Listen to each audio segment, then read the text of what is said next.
Welcome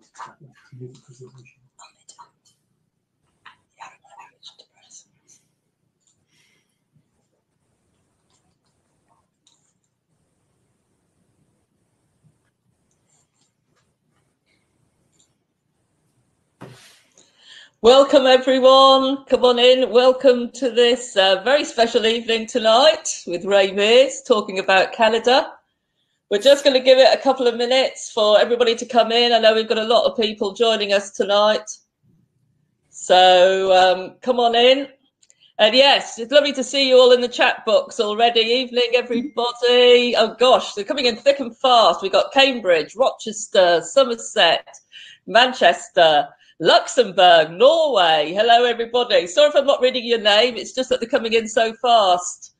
And do tell us, yes, where you're from. South London, South Wales. Hello, all. Sheffield, Dorset, Reading, Dundee, Yateley, Hants, Edinburgh, Forest of Dean, Cambridge, Sussex. Sorry, there's so many of you tonight. Hello from Belgium, Cumbria. Welcome. Lovely to have you all. Inverness, Italy. Welcome. Cheshire. Northern Ontario. We've got somebody from Ontario. Hello from Kent, North London. Sorry I'm not reading your names out. We've got too many people. Skye, Swansea, Bromley, Sussex, Wiltshire, Banbury, Cambridge, London, North London. Oh, gosh, we've got everybody, everything tonight. Burkina Faso, is that right? Isle of Wight. Southampton, Salt by the Sea, Washington, D.C. And, it's, oh, gosh, loads and loads of people. Cornwall, Shropshire, Brighton, Dartford, York. And, come on in. We'll be starting any minute. Another person from Norway, welcome. Good to all have you here. Warwick, St Albans, rainy Farnham. Yes, well, I'm in rainy Windsor at the moment. Gloucestershire, Sherborne, Yorkshire, Svalbard. Welcome. North East England, Goring-on-Thames, Addis Ababa. Really? And somebody might be showing off, but we'll see. Dorset. And River Wye, welcome, Goring-on-Thames. Like I say, sorry I can't read all your names. We've just got too many on tonight. I see we're well over 500 people already. Dumfries, welcome. London, welcome. Lincolnshire. So we're just going to give it another minute or two and then we'll kick off. Rainy Oregon. Well, it's always raining in Britain. So hi from Anglesey, Cardiff, Aberdeenshire, Sheffield, Hertfordshire. So, yes, lovely to see you all tonight. Cardiff, welcome. And we will start at any moment. So I think what we'll do is we'll do a quick poll just to find out tonight who's been to Canada. And so we want to know whether you've been to Canada, and if so, whether you've been more than once. And otherwise, no, you haven't been yet.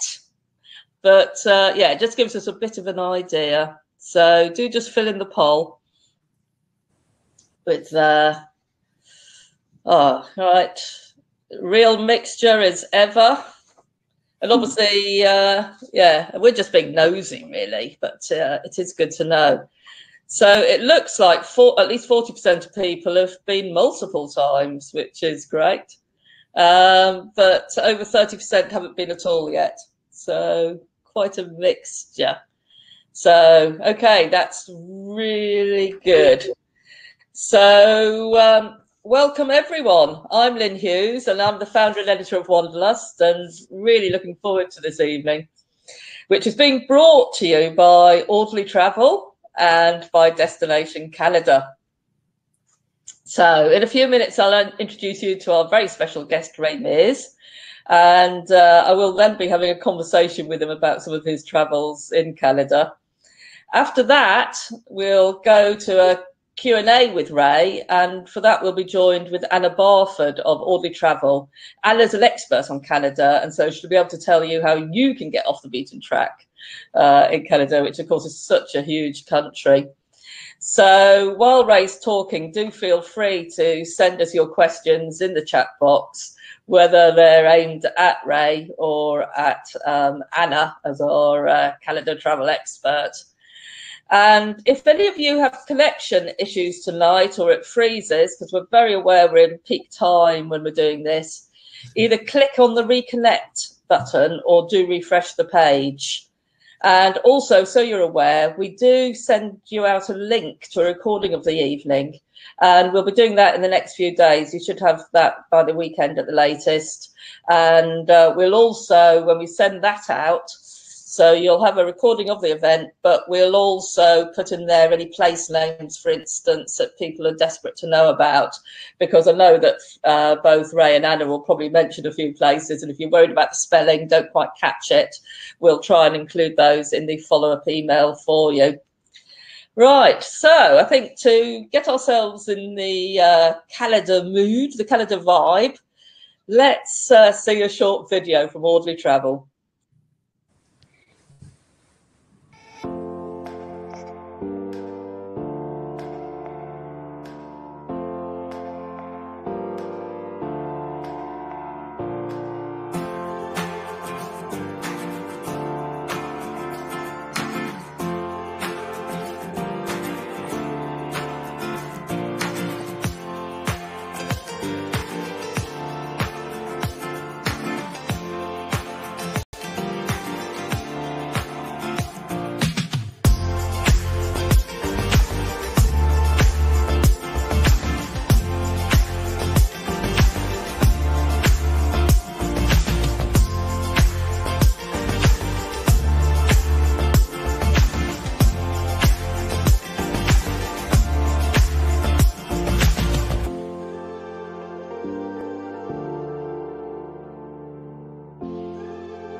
Right, well, I think that really showed us the beauty and the diversity of Canada, and which, of course, is a huge, huge destination. So I know with Ray tonight, we could probably talk for hours, but we're only going to be able to focus in on a few little bits. So to introduce Ray, not that I think he needs much introduction, but you'll know Ray from his many television series over the years, and, of course, his books as well.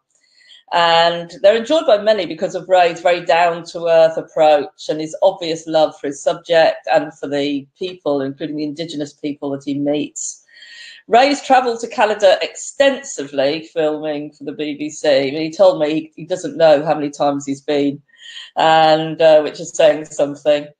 And, of course, he did the BBC series Northern Wilderness. He did a bushcraft series on the building of the Birchbank Canoe, which we'll see later, and a subsequent canoe expedition too. And his passion for Canada and his interest in Canadian explorers, his respect for the wilderness, makes him uniquely placed to share his love for it tonight. So welcome very much, Ray. So I think what we should do is just remind ourselves of the size of Canada, because Ray, when you and I first chatted a couple of weeks ago about tonight, I think that was one of the things that you said straight away to me about how people just don't appreciate the sheer size of it. No, it's vast. It's very difficult to get a grip on the scale of Canada, partly because, you know, the way the world is mapped tends to give more space to where there's the highest population density. So it's huge. And I traveled there many times, and I don't think I really appreciated the scale of it until I was making a documentary about the exploration of Canada. And we were in Yellowknife, and which a lot of people think as northern Canada, but in many ways it's right in the middle. That's a real hub to explore Nunavut, the Northern Territories, and the scale of the country is just phenomenal. It's enormous. Yeah, because when you think, most of us, you know, we'll say that we've been to Canada and maybe we've just been to, I don't know, Vancouver and the Rockies. And I think if that applies to any of you watching us tonight, of course, when you look at that and the scale of it, you'll appreciate that it's just such a small area within there. And it really is massive. Now, Ray, this is very much, I love this photo of you. And I've seen this one many times, and I think this is how we picture you out in the wilds with a fire that you presumably made yourself, and Well, just enjoying the wilderness. this is what I like to do. This is if I have a holiday, it's to travel by canoe in the Canadian Shield in the Boreal forest. That's what I absolutely love. To get away from everything, and I've done trips like this, and of course have done trips with my wife and with friends as well. And it's a very special place. I think that photo sums it up really in a strange way. There's something about Canada that is greatly humbling. It's such a big place that when you travel in the Boreal forest, it's so vast that you feel that the forest itself is one great living entity, and that you're a tiny speck within it, and it has its own weather patterns. I mean, when there's a lightning storm in the Boreal forest, you really feel the thunderbird overhead, and you have to pay attention and modify your journey according to nature's dictates. And I think that's a really good experience for a human being. We're so used to being in control of everything that to actually have to listen to the voice of the wild and live according to that, I think is a really healthy thing. Because obviously, I think your little lockdown project, if I'm right, is you have been writing a book about nature and the power of nature, haven't you? I've written a book called We Are Nature, which comes out next year, which is all about reconnecting with the natural world and techniques and skills that enable you to get closer to wildlife, and by that means allow nature to touch you in a spiritual sense. Oh, magical, right. But let's go back, because when I asked you about your first ever visit to Canada, it was actually, well, quite extreme. You went far north and to Pond Inlet, and here's something that I think not many of us will have done, which is to be inside an actual real igloo, and just as a kid you imagine an igloo to be. Well, my first trip to Canada was to film with Inuit on Pond Inlet. This isn't Pond Inlet, this is Kugaruk. But it was very extreme. We made a series in the early 1990s where I traveled to different indigenous groups around the world and asked them to show me how to live there, to learn the traditional skills, usually from elders. And we deliberately went to places at the most difficult time to be there. So when people film in Nunavut in the winter, they normally go late in March when the weather's improving. We were there at the end of January, beginning of February, which is really harsh. And it was a great experience, I have to say, working with the Inuit, who I developed a great love for. They're incredible people, so resourceful. But when you travel, as we did, many long journeys there at that time of year, you're coping with the conditions together. It's a great way to develop a bond with people, coping with the hardships of travel there. And it was great. And they taught me how to build an igloo, which was very special. That was 14 years later. This was the man who first taught me to build an igloo. His name's Ham Cadlu. And he was wonderful. And what he's doing there is liquefying seal fat to fuel a lantern, or the stove, the traditional stove called a kudlik, which they use to heat the igloo. And that isn't a hill behind, that's an iceberg, and we're on the frozen sea there. And this guy, when he was a small boy, got invited on hunting trips because he was small and he was a good igloo builder. The men could use him to put in the top piece, standing on a pile of snow blocks in a very big igloo. And he was really skilled. It was a wonderful man to work with. Well, as you say, so that seal, which presumably is still very important today to the Inuit, is vitally important, and that's a seal fat lantern burning. Kudlik. This one's made of aluminium. Traditionally, they were made of soapstone, but aluminium's cheaper and lighter and easier to carry. But the lantern still works. You have to have the material for the wick, which they call shaputi, and that's made of the down of dwarf willow and some moss, which is dried. And the skill is to control that flame so it burns absolutely evenly all the way across.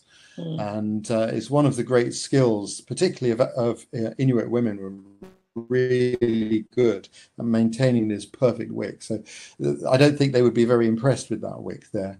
If there were any Inuit ladies watching, I think they would be saying, yeah, that's not very good. It should be even and the same height flame all the way across. It's a very skilled job. And let's see. And this is a long way inland. We travelled, I think, 6 hours by snowmobile to get to this lake to hunt for Arctic char. And here you see a traditional Inuit harpoon called a kakiwak, which has three parts. So it's got two bits which are elastic and will catch around the fish. And then there's a little lure there that he's using to attract them. I think that's carved from narwhal tusk. But the ice on this lake was 8 feet thick. So to cut that hole took us 3 hours, and we ended up cutting 2 holes like that and passing a net through under the ice. And there's a lot of knowledge going on here. Even his clothing, the particular type of footwear he's wearing there is you see the black. That's a particular type of footwear where the seal fat has been allowed to penetrate the skin to give a waterproof effect. So there's a whole technology involved in the clothing that's being employed, which is so interesting. And these harpoons, every part of that harpoon has a different name. And there's a specific knowledge associated with all of that. And sadly, this knowledge is gradually disappearing as modern technology takes over. But the independence and resourcefulness of the people who live in a land without wood other than driftwood is really astonishing. And I mean, did you try this clothing on? Have you tried it? How would it compare to, say, technical fabrics that we tend to all spend a lot of money on these days? So in both this and the last picture, you see the guys got blue cotton parkas on. Those are their kind of like spring autumn parkas, because we had their winter gear. They gave us their winter gear because they are more cold adapted than we are. Yeah. And so we were wearing caribou clothing, which is amazing.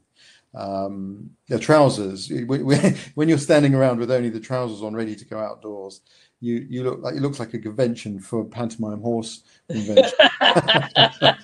But the clothing's really interesting, and you have you don't bring it indoors, you leave it outdoors, because any moisture from your body passes through the skin, which is close to your body, and freezes in the outside. And you have two types of hair. You've got the short insulative hairs close to the skin, and the longer guard hairs that protect it from the weather. And when you put it on in the morning, you take a device called an anotak, and you brush out the frost from the clothing, and so that it's warm. It's just amazing to use. And if you were to fall into the sea, if the ice broke and you fell into the sea and you climbed out, I was told all you have to do is to stamp on it, and then you can put the clothing back on and it will be warm enough to keep you alive. Well, no technical clothing will work like that in this environment, because it would have frozen long before. So there's a lot to be said for the traditional gear. And of all the items that they still are masters of is their footwear. There's a great pride. The clothing is mostly made by the women in these communities, and their skill, their seamstressing skill, is just exceptional. And if you ever get a chance to visit, take the time to talk to some of the old ladies about their skill. Ask them the details, because it is exceptional. Yeah. Well, let's hope they do keep these techniques. And talking about things being kept outside, of course, we're all in love with huskies, and I mean, what amazing dogs. So they presumably live out year round. They live out. They have rudimentary kennels. They have a pretty tough life. And here you see the huskies of a sled that we were using. That's an iceberg in the distance, trapped by the frozen sea. And that's where you get your fresh waters, from the icebergs. But I had a go with one of these sledges, and all of the instructions have to be given in Inuktitut. and I could manage left and I could manage stop and start, but I couldn't turn right. So to come back, I always had to make very big turns to the left. Do you have to go left all the time?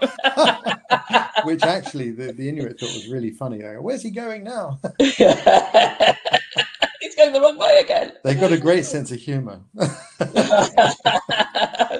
Oh, brilliant. And so again, it's just this classic igloo, which at this day and age you wouldn't think would exist. No, and they're still used. Particularly the ranger patrols in the north still use them. Those rangers that still make long journeys to service some of the military hardware that's in the north, they still are very expert at building igloos. And this really should have a little small antechamber on the front, and yet another one still. So you have the first small igloo, you put your hunting equipment, the second one you leave your clothing, and then you have this one which you live inside. And they build an igloo in 40 minutes, 45 minutes. But when you film it, that slows everything down, and that's, I think, a bit frustrating. But the skill involved is, there are two things. If I had a time machine, I'd like to see. One is the first time somebody made fire by friction. And the other is the first person who invented the igloo, because that is just a marvel of architecture. It's so clever. No, absolutely. And I think we've got another igloo shot as well, which I rather like, which is, I mean, that looks almost romantic, doesn't it? You want to go in there and huddle up on a big sort of reindeer caribou skin or something, I guess. Yeah, well, it means life. It means life in that environment. And igloo is also the word that they use for home and for house. And I think you get that sense there. But of course, you have to be very careful even when you're in one, because a polar bear can come along and might try and break in. And many's the hunter who've had to use their snow knife or their harpoon to poke out through from the inside of the igloo to repel a polar bear that might mistake the people inside for a seal. Gosh. So, yeah, it's an interesting landscape. You've got to know what you're doing there. Yeah.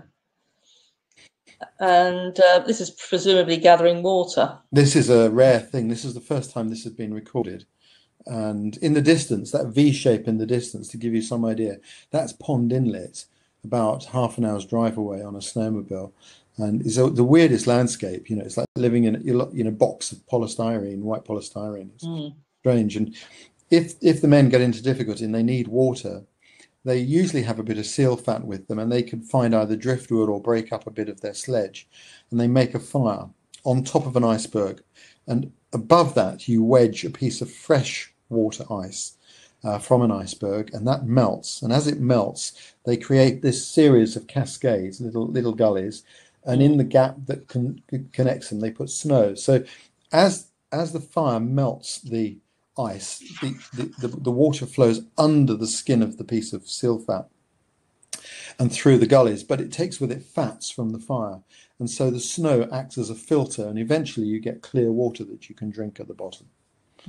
And when we filmed this and I was explaining how it works, behind the camera, there were several old men, and they were all giving me a thumbs up, because this is something that they all know about, but outsiders don't know, and they've all had to do it for real.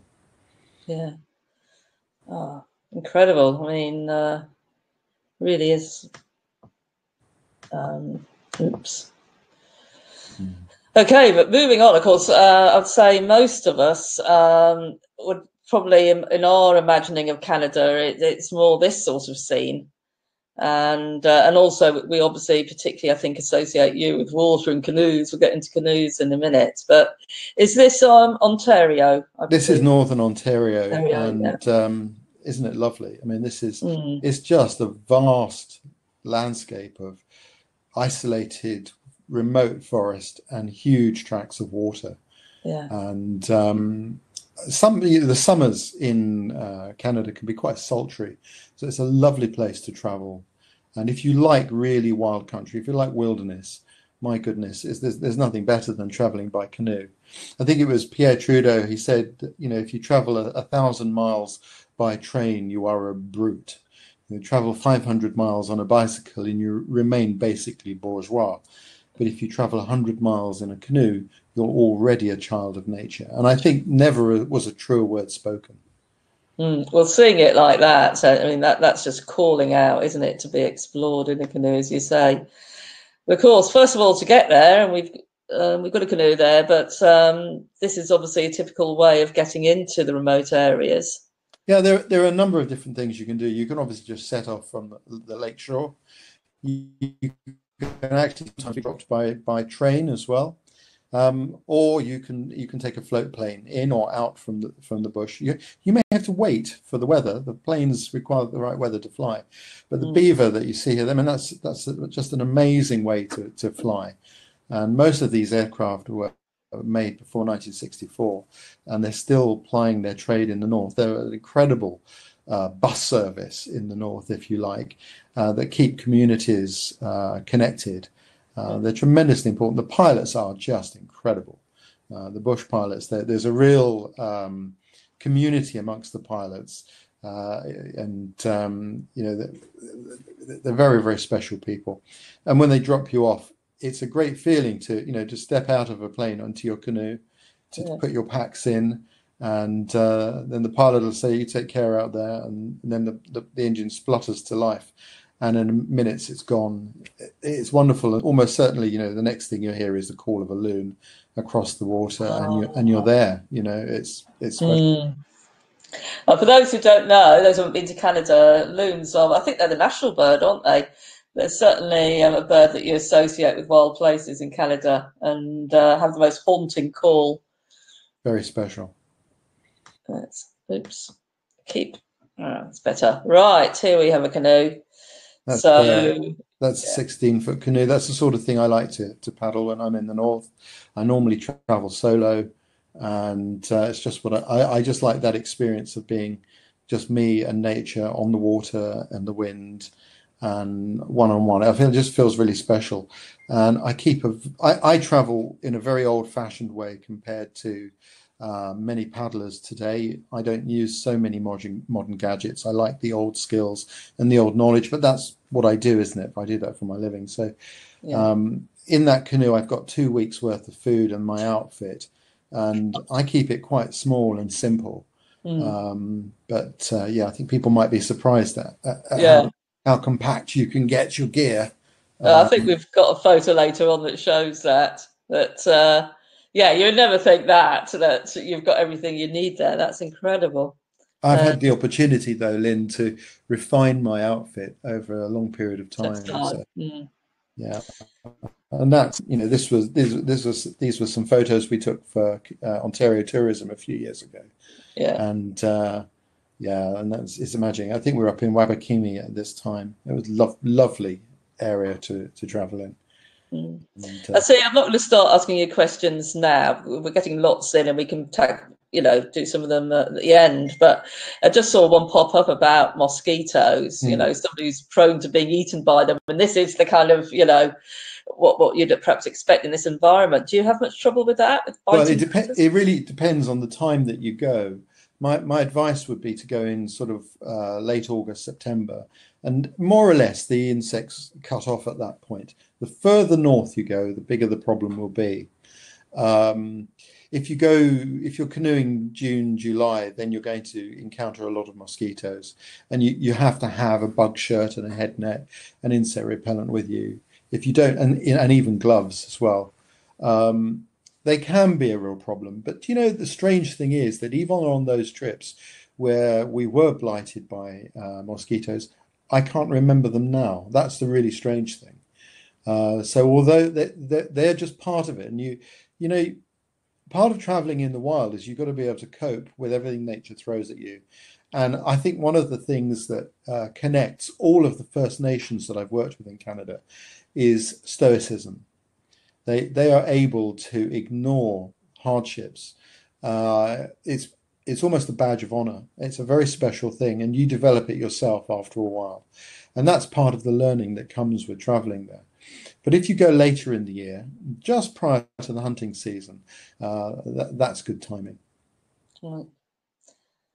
And yes, obviously a typical kind of inlet beach that you'd pull up on. Yeah, sometimes you have rocky shores, sometimes you have beaches. I love the beaches because I always look for the tracks. You find tracks of moose and of elk and bear, and woodland caribou. Yeah. Depending where you are. And this is typical end of a trip. We've just finished a trip. We're waiting to be picked up. So the canoes are ready to be loaded. The gear's mostly out of the canoes, quick and efficient. And I think everybody at that point feels really chilled. You feel a part of the natural world. Your shoulders feel broader, and you've got a tan, and you're much stronger. And it's a great experience. I can't tell you how good an experience this is, but you do need to know how to canoe. Canada's a real can-do place, and anything's possible. And if you go to book a trip and you choose not to go with a guide, then you've got to know what you're doing. No one will question you. They assume that you know what you're doing before you book the trip. But I can't think of a better reason to learn the canoe than the thought of doing a trip in Canada. Oh, this is making me itch to have a canoe again. I used to have a Canadian canoe, but I kept it home. But no, this is making me itch to do it again. But of course, canoes have been so important, haven't they, to Canada's history? They're part of Canada's lifeblood. I mean, Canada was explored by canoe.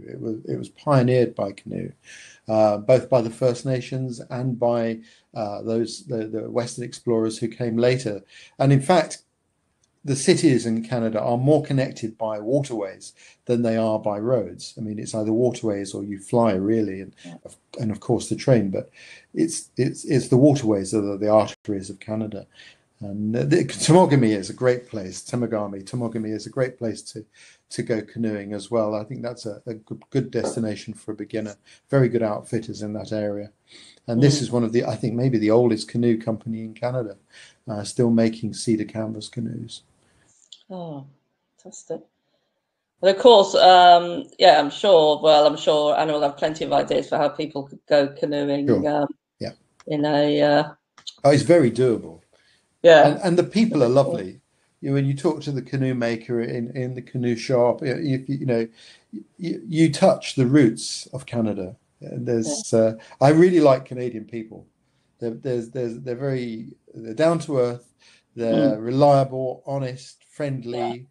There's an old value that I think in some ways sometimes in Britain we may have lost a little bit, that's still alive and kicking in Canada, and people live by their word there. I like it. Yeah, it is definitely one of the things that people remark on. And right now, this is clearly a very special canoe. Well, one of the greatest joys I had was to make a series about three of my favorite explorers who mapped and opened up Canada. And a part of the story is, of course, the fur trade. And this is a 36-foot birch bark canoe called a canoe de maitre. These were the super tankers of their day. And these would ply their trade from the East Coast, heading west inland. They'd go about halfway across Canada before the waterways required smaller boats from that point. And they would take trade goods out, and then at the end of the summer, they'd bring the fur pelts back. And when we made this documentary series, I said to the producer, I said, look, we need a proper birch bark canoe. It's no good getting a plastic one. If you get a plastic one like Hollywood does, and you paint stripes, it's like the pitch seams, I'm not going to stand in front of it. And he said, well, I think we might have a problem with the cost of the insurance and so on. I said, well, I've told you, I won't film, I won't get in one, and I won't stand in front of it. It's got to be the real deal. And they got in touch with the Canoe Museum, which if you go to Toronto, take a drive out to Peterborough, go to the Canoe Museum, the best museum, one of the best museums in the world. And there, the curator, Jeremy Ward, who you see in the stern of the canoe there, he said, yeah, we can do that. And they took this canoe in their collection and they disassembled it and reassembled it, making it tighter and tidying it up, making it ready to be really worthy of a journey. And we took it onto the French River. And what you can't see in the picture is the scent of cedar, because the canoes are made from birch bark and from cedar wood. So that smells like a giant cigar box on the water. It's fabulous. Yeah. It was watching that on the water was like as near as you can come to being a time traveler. It was very special. And that's a different birch bark canoe. This was a 15-foot birch bark canoe made for me to use by a friend of mine who's an Algonquin canoe builder called Pinnock Smith. He and I had made a canoe together a few years before. And this is again on the French River. And what you see there is the old-fashioned way of traveling. All the knowledge and skills, everything is authentic. That's how it was during the fur trade. And I made a great effort to discover the methodology of travel at that time. And in the Royal Ontario Museum, which you can visit in Toronto, you'll find the work of a great Canadian artist called Paul Kane. And in his sketchbooks were great details of how people lived and traveled by canoe, which you see there. And I took that canoe through a really big rapid, and we filmed that by helicopter. And the helicopter couldn't believe that anyone would, dare go through a huge rapid in a birch bark canoe. But they may look and feel a little bit like an eggshell when you're on the water, but when you put a birch bark canoe in moving water, they respond to the conditions perfectly. They're one of the greatest craft ever made by humankind. They're perfect. Wonderful. Right, so Grey Owl, and for those who don't know who he is, would you like to just explain very briefly? Well, Grey Owl was an Englishman. He was a boy who grew up in Hastings, not far from where I live, and he grew up with a love of what he would have called Red Indians. He wanted to be as a boy.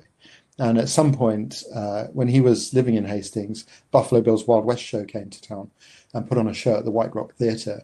And this just ignited the spark even more. And he was desperate to go to Canada. And it became a bit of a tearaway in Hastings until his aunts, who he lived with, gave him the opportunity to go to Canada and to study agriculture. Well, he started studying agriculture, and that didn't last. He got on a train and headed up to the Temagami area, where he hooked up with a trapper called Bill Guppy, who took him on and taught him how to be a trapper, which was the norm in those days. And shortly after, as being the first voice of conservation in Canada, speaking on behalf of the beaver, and he took on this persona of Grey Owl, the forest Indian that he lived. He had learned to speak the local languages and was very knowledgeable. He was very skilled in the forest there, and travelled widely. He was very genuine as a woodsman, but he wasn't, of course, an Indian. And but the First Nations accepted this because he spoke on their behalf, and he never shared any of their secrets, any of their religion. And he spoke very well on their behalf, and he pretended to be a First Nation at a time when, quite frankly, there was no benefit from pretending to be a First Nation. And when it was discovered that he wasn't what he seemed, the world kind of lost interest, but Canada never abandoned him. And then they recognized the contribution he'd made to saving the beaver. And he's one of my great heroes. Many of the journeys I've made have been to the places where he paddled. It's a very special man. Yeah. And of course, beavers are just being reintroduced into Britain again. Very hot topic. People may have seen in media the last few days. And indeed, an increasing number of farmers are applying for licenses to have beavers on their land. Well, the beaver's an interesting animal. It shapes the landscape as we do, but it does a rather better job of it. And where beavers manage the landscape, they create a whole different wetland ecosystem, and they create habitat for plants and insects and other wildlife that we once had when we had beaver that we've lost. And so it's early days yet, but in those areas, for example, in Argyll, where the beaver have been incredibly successful and very well introduced, very well organised reintroduction, we're already starting to see this benefit, and as they shape the landscape and create opportunities for other wildlife. So it's a very exciting time. Yeah.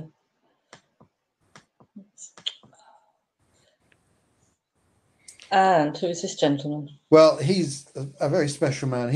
His father, I'll spare him if I were to tell you who he is, and probably if he's still with us, which I don't know that he is, but he's very old when this picture was taken, but I'd hate to see people queuing up to bang on his door. But his father was Grey Owl's best man on Bear Island, and he knew Grey Owl.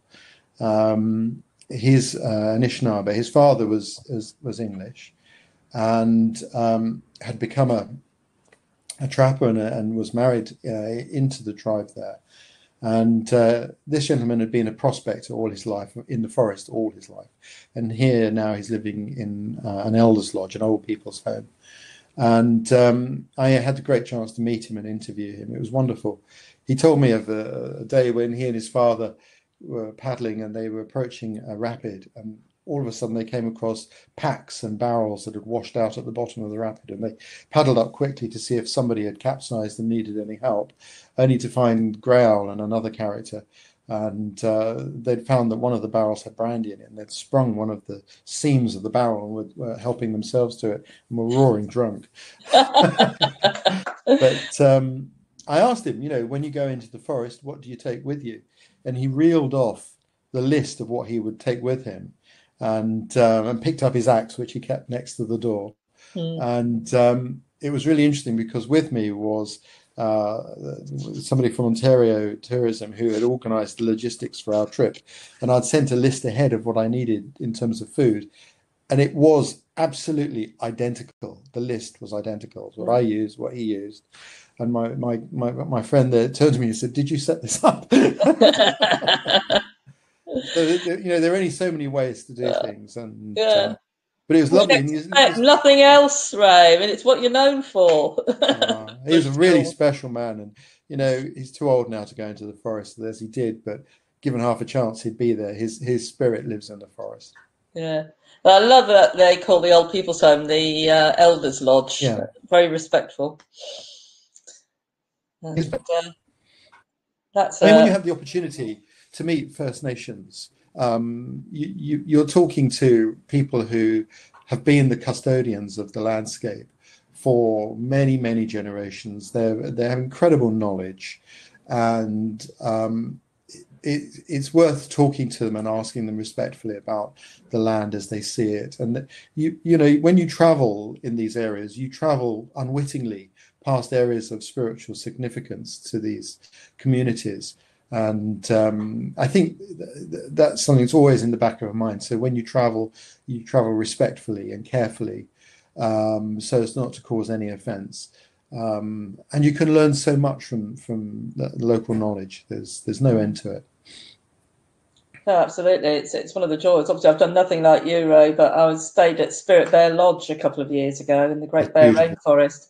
Yeah, and I think the most enjoyable thing, even more than obviously going out looking for bears, was actually it was the local Indigenous people and just talking very naturally about their lives, their legends, and not putting anything on for tourists, but it's just the way they are, and it's their way of life, and it's very special, really special. On the West Coast, things are very strong there still as well. Amazing stories, and if you have an open heart and you talk to people, they will welcome you in and they will share things with you. Yeah. So here we are honing in on your kit, as you said when we saw the canoe before. You had everything you needed. Yeah. And no, this is incredible. If I do a longer trip, then I take a separate pack for food, but I got my cameras, my day pack, and my main canoe pack. Most people use blue barrels today. I'm old-fashioned. I find that the packs, these canvas packs, the Frost River pack and Duluth packs, they fit in the canoe much better. And if I capsize, it doesn't matter. In an emergency, I could grab either pack and I would be all right. There's gear to keep me alive in both, equally divided. I have to come ashore to wait for a storm to pass. I just take the day pack. I have everything I need in there, a tarp and a brew kit and some food and so on. Yeah. And because here you are with the tarp. Really want to carry as little as possible. Absolutely. Well, talking of portages, here you are. And you did say to me, I remember you saying to me once about how portage is actually a good thing. I mean, as in, rather than going down a rapid, to portage around it. Gives you a chance for that connection with nature, maybe. It's really good. It gives you a chance to straighten your legs, which is great. And you see the forest and you encounter wildlife that you don't on the water. I like all of that. And it can be challenging too. I mean, in the areas where it's easy to travel by canoe, the portage trails are well maintained and easy to find. But some of the journeys I've made, particularly some of the solo trips I've made, it's not easy to find the portage trail. Sometimes you have to cut it out and clear it up a little bit. And it can be boggy, it can be steep and rocky, hard work to get through, and sometimes quite long. But it's special, and there's a way to do it. If you're really well organised, you can be very fast across the portage. And the moment you get to the far end and you put your packs back into the canoe takes on its own personality and it really becomes your friend. And the reason that we portage is that the rapids, some of the rapids are not paddleable. Others are paddleable, but because of the remoteness of the country that you're in, it's not worth the risk. If you have an accident in a really remote country, you could be in serious trouble. So the tendency is to avoid paddling rapids. We're not playing here, we're traveling. But you still have to be a competent paddler, because native people established these trails and they were good canoeists. And so these portage trails are right on the brink of the rapid. So you've got to be able to break into an eddy and under difficult circumstances and know what you're doing. It's not a place to go as a beginner. Right. And presumably some of those trails are hundreds of years old. Older. They'll be thousands of years old. Thousands of years old. And if you've got the eyes to spot them, sometimes on those portage trails, you'll find the old camping spots, First Nation camping spots. So, there's a lot to be seen. Incredible. And talking of things that are very old. These are pictograms and you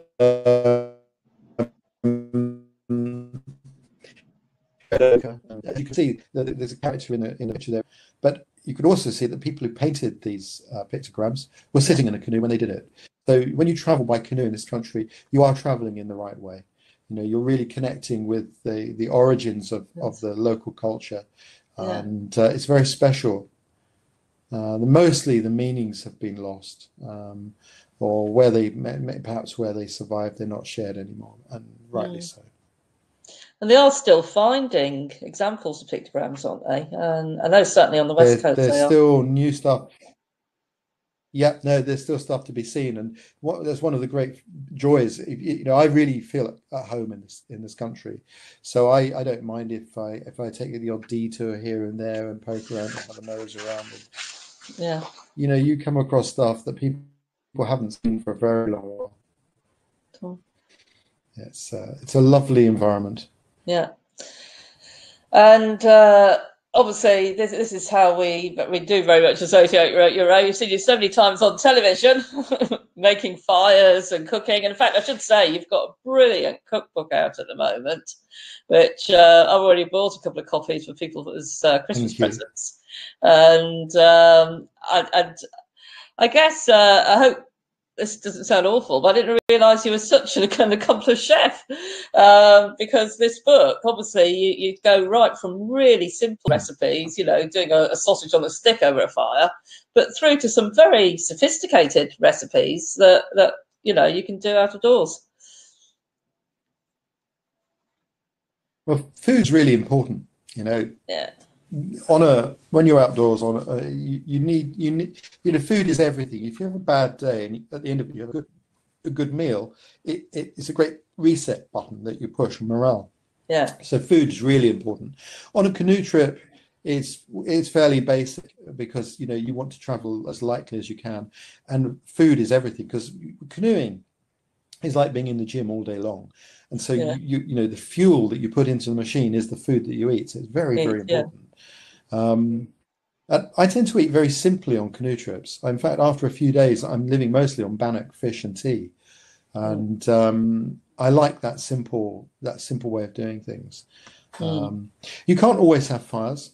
Sometimes, if there's not a fire, if there's a fire prohibition, you have to use a stove. and so you need to be prepared for that circumstance. But otherwise, you can use a fire, and you just collect driftwood on the shore, and it's all very straightforward. And there you are in action. And I do recommend the book, because you do talk all through all the different methods. This is making a canoe paddle. I did a trip for Ontario Tourism a few years ago, and I showed how you can make a canoe paddle in a crisis, which actually many of the explorers of Canada actually ended up doing. I think particularly, for example, on Fraser's expedition, they had to make new paddles on their journey, and it caused a bit of a stir on some of the forums, the canoeing forums in Canada, and people were saying, "Well, we don't travel like this anymore. I don't take an axe. I don't take a crooked knife." And well, that's fine, but the old knowledge, the old skills still have value. They still hold water. And I still use the old knowledge and old skills. I carry paddles I've made myself. And there's something beautiful about it. And what was lovely was to see, after those debates started, people then started to talk about how they would do it if they had to. And that's nice. And there's this heritage in Canada, which is very special, that people can tap into. Yeah, very much so. There you are. You look like a man in your environment there. I'm at peace there. And these cloths, these are my socks. So when I'm on a canoe trip, I take just woolen cloths I wrap on my feet, because you can dry them. A sock doesn't dry. There's our friendly black bear. There you go, top tip. So getting on to the bit about wildlife, because I know we've got a lot of wildlife lovers on, and in fact I can see in the chat box a lot of people have been asking, for instance, as well about the wildlife and seeing bears and so on. So this is obviously a black bear. Yeah.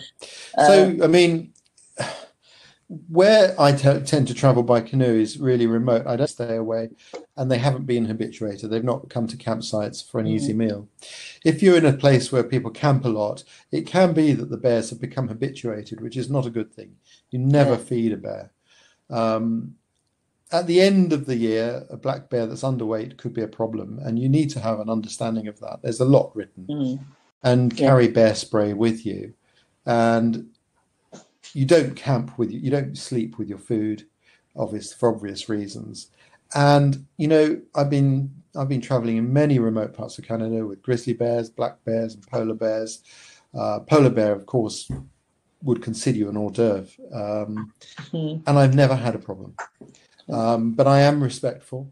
I recognise that I'm in the land of the bear, and I pay great attention to organising the way I travel and the way I camp, so that I don't create an opportunity for embarrassment, either for me or for the bear. Yeah, exactly, and it wouldn't be fair on the bear, would it?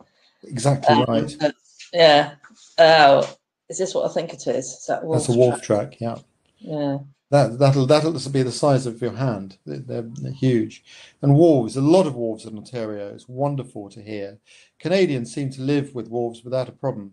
Their neighbours across their southern boundary don't have the same attitude, which is a great pity. The wolf is part of the wild. It's the spirit of the forest. It's lovely, and to be camped beside a lake and to hear the call of wolves in the evening, there is nothing better than that. Oh, that must be amazing. Now, grizzly bear. That's it. Is this on the west coast? It's on the west coast. I've had a lot of close encounters with.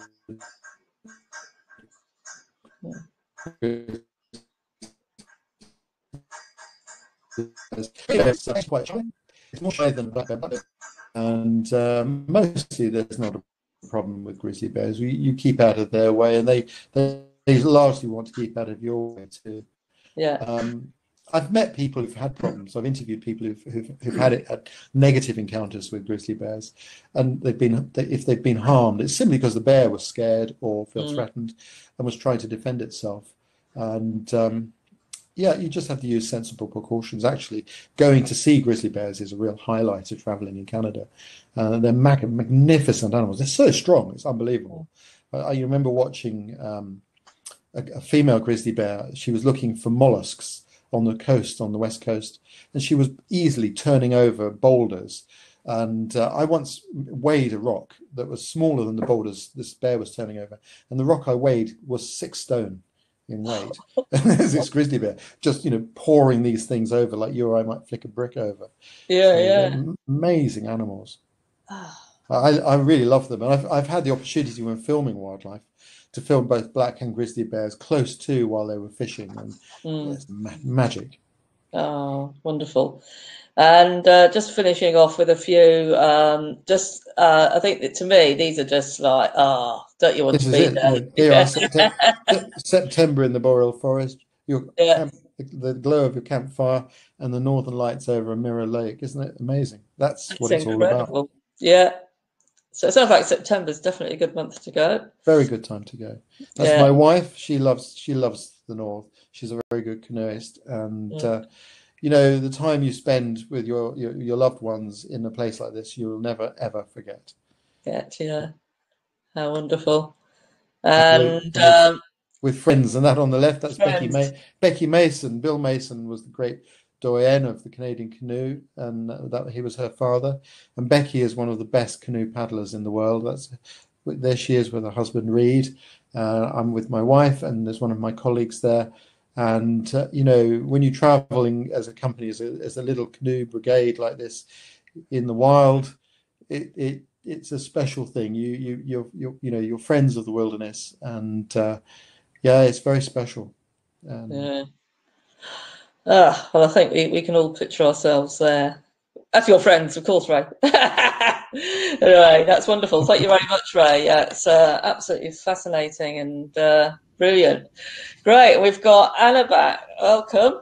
Hello. So, that was great. Thank you. Yeah, wasn't it? So, oh gosh, really, well, want to go canoeing for a start. And, don't we all? Yeah. Well, I know, Ray, because you've been in lockdown for months, you haven't been able to get out canoeing. So an obvious question for you, Anna, straight away is obviously for some, we can't all be like Ray and go off, and be dropped off there right at the top. So what would you recommend for somebody who does want to have a bit of a try, though, while they're in Canada? Well, there's so many places that you can do it. Yeah. Can you hear me? Yeah, there's so many wonderful places. I would probably start in the Algonquin. In Ontario as well, so heading to Toronto, not far to get to at all. We've got a little bit different to the way that you did it, obviously. A lovely lodge in the wilderness surrounded by forest on a lake, and you have your own little private cabin, and you've got your own little canoe with your cabin, so you can head off and do that. That's actually called Killarney Lodge. So fully catered as well, so you can go off and hike and canoe and bike, and then, not have to worry about catering for yourself. So definitely a nice way of doing it. And we also have a company we work with called Voyager Quest, who, if you want a little bit more excitement than that, they offer multi-day kayaking trips. So you're not camping, you do still come back to the lodge, but you're guided, and so they'll take you out early morning or, late afternoon, early evening, and that's the sort of the chance to see the moose and potentially wolves and bears, who knows, but yeah, that's probably a starting point, certainly, for Ontario, but I think very accessible on the west coast. Algonquin, very special. Yeah. Beautiful, definitely. But you've got canoe options on the famous Yukon River up in the Yukon. You can even do it, accessible by plane and just a coach to Lake Louise and take a little paddle out for an hour, not on a river, something a little bit calmer. But yeah, a few starting points. Yeah, for a first timer, it would be very good. Do you know, I once was canoeing on the west coast of Canada. And I spent 2 hours playing with a porpoise. It would breach the water behind me, and then go under the canoe, and then come up and do the same the other side. And I had a watch that had an electric alarm, so I put that in the water, and this creature just for hours just played with me. Fantastic. Oh, incredible. Gosh. You just reminded me there is one more company to look at actually on the west coast that do multi-day camping expeditions. I think they're Kingfisher kayaking, so maybe people can look at that as well. And they'd be paddling with porpoises and orca, humpbacks, hopefully seeing a lot of the marine wildlife too. So anyway. Yeah, because that's right. Yeah, because around Vancouver Island and so on, you can definitely go canoeing with the orca. Ray, somebody was asking, have you seen narwhal? Have you been lucky enough to see narwhals? I have seen narwhal. I've seen narwhal, and I've seen most of the things that you will see in the north, but it's very special. Yeah. Yeah, okay, fantastic. We've had a couple of questions, Anna, about seeing polar bears in Churchill. Yeah. Okay, so we have a couple of different ways of doing it. I was lucky enough to go out, was it last year? Yes, last year with a company called Natural Habitat. So you head up to Churchill, Manitoba, and have a couple of days in a hotel, but each day you go out on what's called a sort of polar rover tundra buggy, a massive bus on huge wheels. So you can head out onto the tundra, and the bears are basically just like walking around. They're not bothered by you whatsoever. You don't need to feel like it's sort of intrusive in any way. They sort of aren't, don't care about you. But there's two different seasons. So you've got July and August. So you can go in the summer months. You can even swim with beluga over the summer. So that time of year, you'd probably head out by boats more so. Whereas the tundra buggies come in sort of October, November, the great polar bear gathering. So they're all waiting on the bay of the Hudson Bay, waiting for the ice to freeze. So yeah, that would be my suggestion. We do also work with another company called Churchill Wild, who are smaller, even smaller lodges out further north. So you have to actually take a charter flight from Churchill to reach the lodges. But they are specialists in photography and also walking safaris. So you can actually walk with the polar bears as well if you want to be a bit more adventurous. So people do it, but you don't have to. You can, take a seat and just enjoy the views, but there is the option. So yeah. Okay. Ray, somebody's asked, what's your favourite river to canoe? And somebody else asked which other rivers you canoed in Northern Ontario. Gosh, I've canoed a lot of rivers up there and a lot of lake systems joining as well, which are really lovely. But they're not so easy to get outfitted to. So where you go, it depends on which outfitters you go with. It's a lovely place. I don't think you have to go necessarily in search of a river. I think some of the best trips I've made have actually been partly on river and partly on adjoining waterways.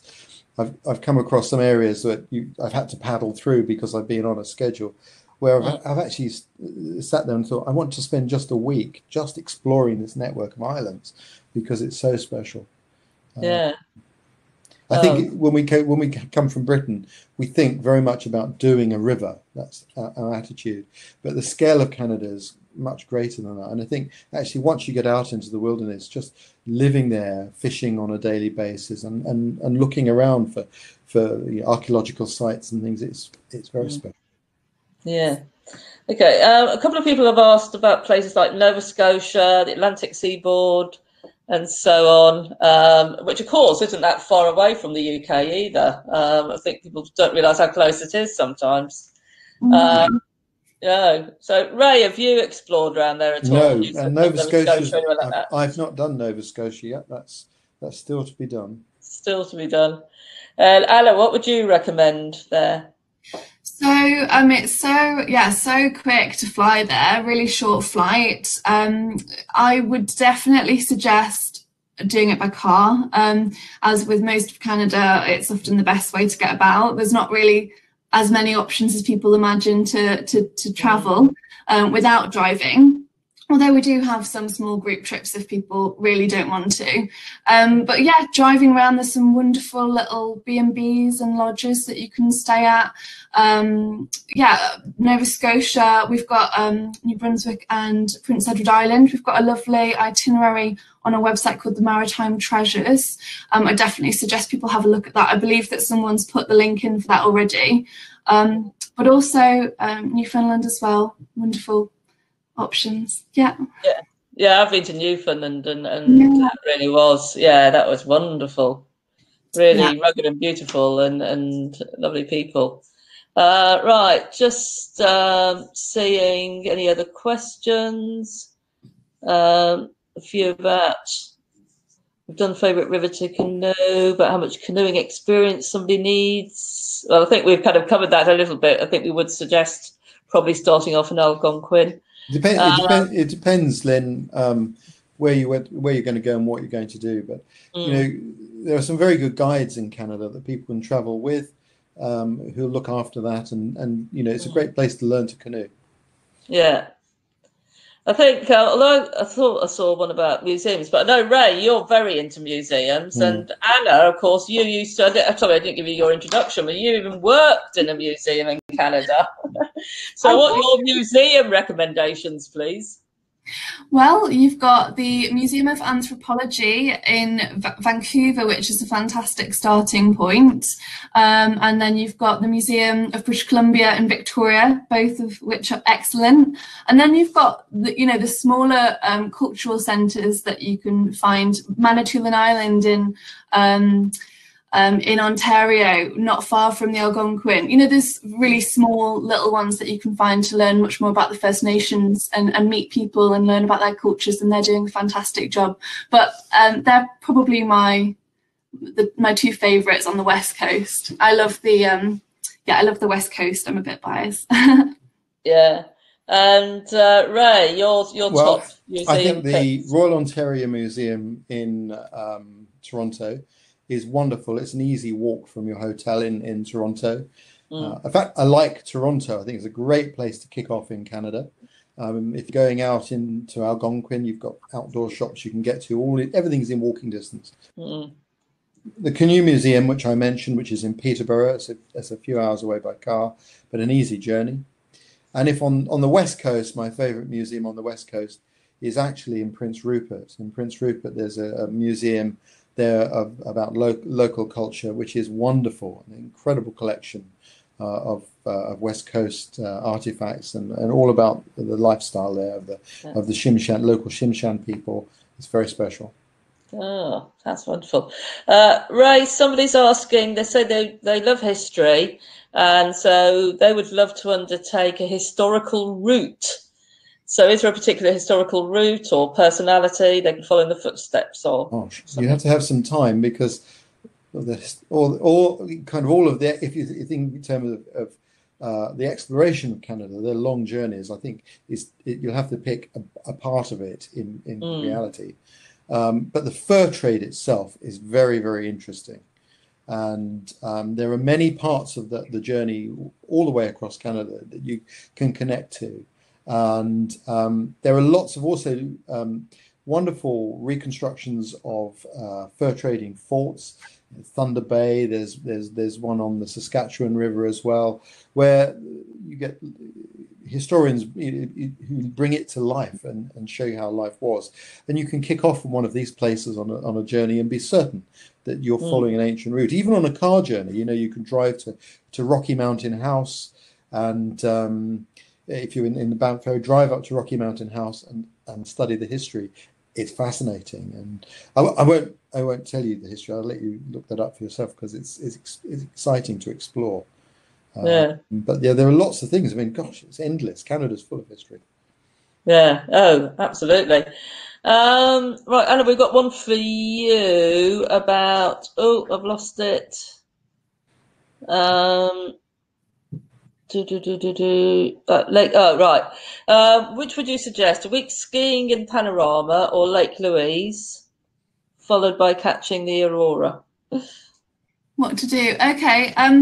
So yeah, skiing in Lake Louise is wonderful. You're so close to lots of different areas there. So, and there's loads of things set up for tourists in addition to skiing. So it can be a really varied trip. So we saw photographs of Ray going off with the Huskies. There's a full day tour that you can do, which is magical. And then you've got snowmobiling as well. So you can see, go to Banff, Lake Louise, Jasper, and then a really lovely route is to take the overnight sleeper train from Jasper to Vancouver, from which you can then fly up to the Yukon and go and stay, in a little log cabin with a campfire and watch the aurora to end the trip. I've done that for a few clients before, and it's worked really well. And it's quite a nice rest and relaxation at the end there. So yeah, that's what I'd suggest. Because what is the Yukon like? I'm fascinated because I haven't been to the Yukon. What is the Yukon like? I mean, it's massive. It's just, you go to the Rockies and it is incredible, but it is a little bit busier than than other parts of Canada. And the Yukon is really what I imagine the Rockies probably was like, back in the day. So it's just really remote. You've got very small communities, very limited accommodation. So, you can't physically have that many people go because there's nowhere for people to stay, which is great. But, you can drive 6-7 hours and hardly see a soul. So yeah, it's just massive. But yeah, you've got a real range of experiences, of course. You've got the Klondike history, and Dawson City is a must up there as well. Yeah. And is Canada a difficult country to visit if you're a vegetarian? Ray, it presumably wouldn't be easy to do what you're doing if you're vegetarian. No, but it's a very easy place to visit as a vegetarian. In fact, the food is really good in Canada. It's one of the joys of Canada. It's very modern. They do use a lot of wild produce, a lot of salmon and things like that, of course. But you've no problem getting the most amazing salads and things there. It's lovely. Yeah. It's one of the great joys. I like to do the wilderness trip, but when I come out, I know that I've got the infrastructure of world-class food, very nice accommodation, very friendly people. That's part of the magic of the whole thing. Yeah, absolutely. And somebody's asking, probably one for you, Anna, about Canada for disabled people, accessibility. Yeah, absolutely. So it depends again. There's so many different ways of people going. So, hiring a car, the train travel is really well set up. Coaches as well. We offer some small coach companies who can, help with accessible travel as well. So I've never had any problems, and we will go above and beyond at Audley to make sure that people feel happy with the plans and are well looked after. Yeah. Yeah, not a problem at all. Right. What's the best meal you've ever had in the wild?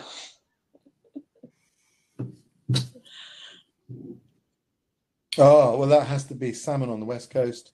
And I've caught my own salmon there, but I think my favourite salmon, we were looking for grizzly bears in the area of the Kutsumatin, which is really special. And we wanted a salmon, and the salmon run that were coming through, we weren't allowed to catch them online. They had to be caught by net because of the local regulations. And so we were on a yacht. We pulled over to one of the little fishing boats and asked if we could buy a salmon. And it was a Shimshan grandfather and his grandson fishing. And he said, yeah, no problem. And we maneuvered the boats around. And on a gaff hook, they put this huge salmon and handed it across to us. Said, how much do you want for it? And they said, no, you bring us good luck. Because they'd been able to give us something. They felt that nature would respond. And we cooked that traditional way. We split it open in a split stick and cooked it over a fire on the shore. And nothing is better than that. Salmon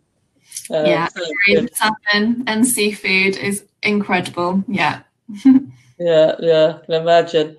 And a couple of people have been asking for tips for the Rockies and off the beaten track, in the Rockies. Any ideas?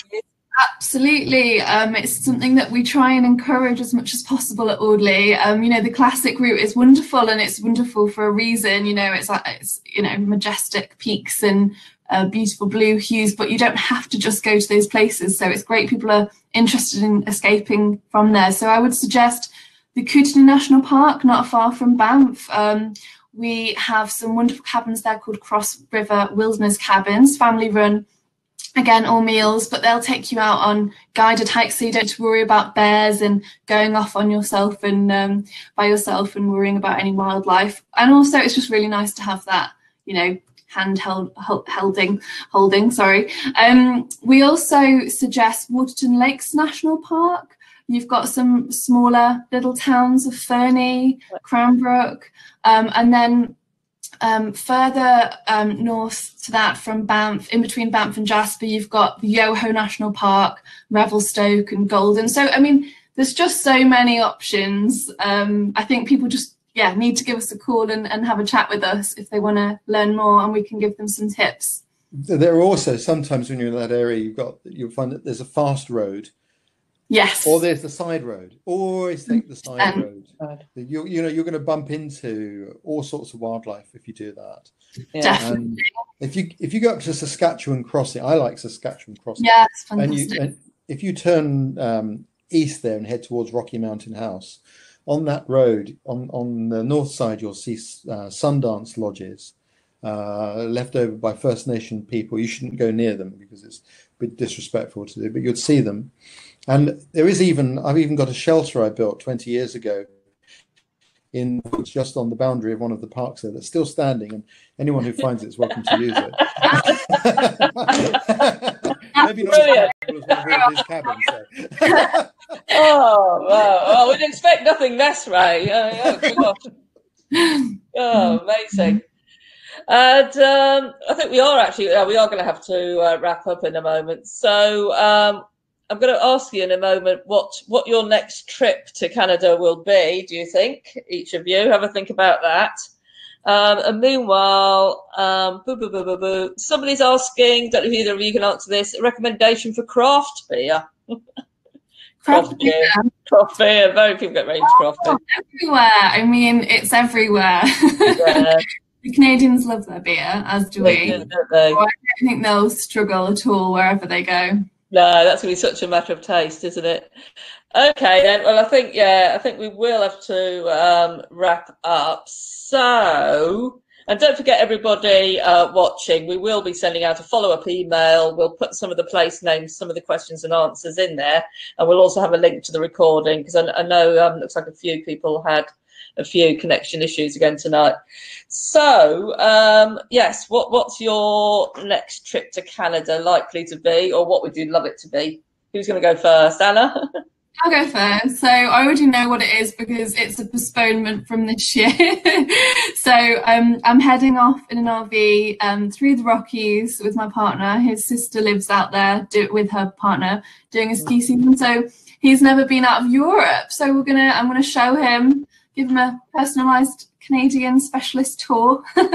And we're also going to be heading to Night Inlet Lodge as well, just off Vancouver Island. Very lucky to be heading there. But yeah, it's I'll just add as well, it wasn't planned to be this way, but his mum and grandmother, who's 84, loved the idea so much that they're coming with us in their own RV. So, it's going to be an interesting experience. That should be wonderful, though. And I haven't stayed at Night Inlet Lodge myself, but it's got a fantastic reputation, hasn't it? So that's very, very lucky. Yeah. Okay, Ray, what's yours going to be? Again, we've had to postpone one of our guided trips, which is in the Temagami area, so that'll be on the cards. I've got a personal trip I want to do. I want to do a trip through Algonquin and down the Petawawa River. So that's there. But I also think, I'm itching to go back to the West Coast, because the West Coast is very, very special and quite different. Once you go across the Rockies, you're in a different part of Canada, which is lovely. Yeah. Okay. All sounds really good. Well, massive thanks to you, Anna, for your great knowledge. We love Audley at Wanderlust, and it's always a pleasure to work with you guys. And so thank you for being involved with this evening. That's terrific. And Ray, what can I say? Thank you so much. Everybody, do buy one of Ray's books for Christmas. I do recommend the cookbook, like I say, or go on one of his bushcraft courses. But it's been such a pleasure to talk to you, Ray. And thank you so much. Nice to see you, Lynn. All the very best. Yeah. Okay, thank you. Thank you. Thank you, everybody, for watching. Bye. Bye.